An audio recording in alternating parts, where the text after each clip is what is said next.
Orang ketiga yang mengganggu sesebuah institusi rumah tangga boleh dipenjara 10 tahun di bawah Perundangan Sivil Seksyen 493 Kanun Keseksaan. Pengamal Undang-Undang Fatimah Az-Zahra Muhammad Ibrahim berkata, hukuman itu terpakai terhadap individu yang didapati bersalah melakukan jenayah berunsur hasutan sehinggalah kepada perbuatan bersekedudukan dengan pasangan individu lain.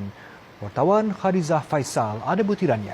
Berdasarkan akta atau enakmen kesalahan jenayah syariah pula, terdapat beberapa perbuatan jahat yang boleh didakwa sebagai gangguan orang ketiga, iaitu menghasut, memaksa, memujuk suami atau isteri supaya bercerai atau mengabaikan tanggungjawab.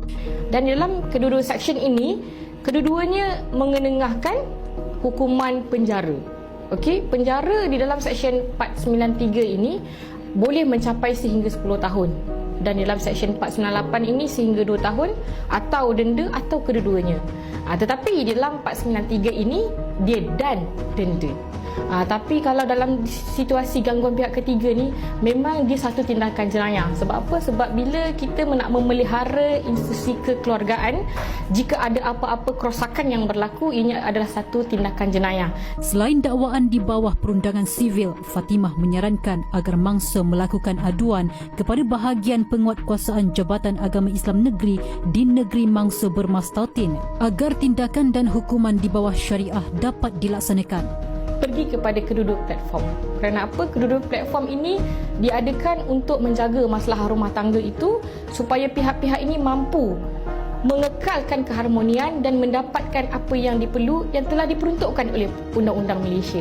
Sementara itu, Fatimah yang juga merupakan peguam dari Asiah and Hisam menasihatkan agar mangsa melakukan persiapan sebelum mengambil tindakan undang-undang terhadap orang ketiga, antaranya menyediakan maklumat peribadi pihak ketiga, mengumpul bukti seperti mesej atau perbualan komunikasi antar pasangan dan pihak ketiga, bukti gambar atau video yang dapat mengesahkan gangguan orang ketiga serta lain-lain dokumen berkaitan dakwaan kesalahan jenayah tersebut. Beliau dalam pada itu menjelaskan tiada definisi jelas bagi orang ketiga, tetapi boleh melibatkan sesiapa sahaja.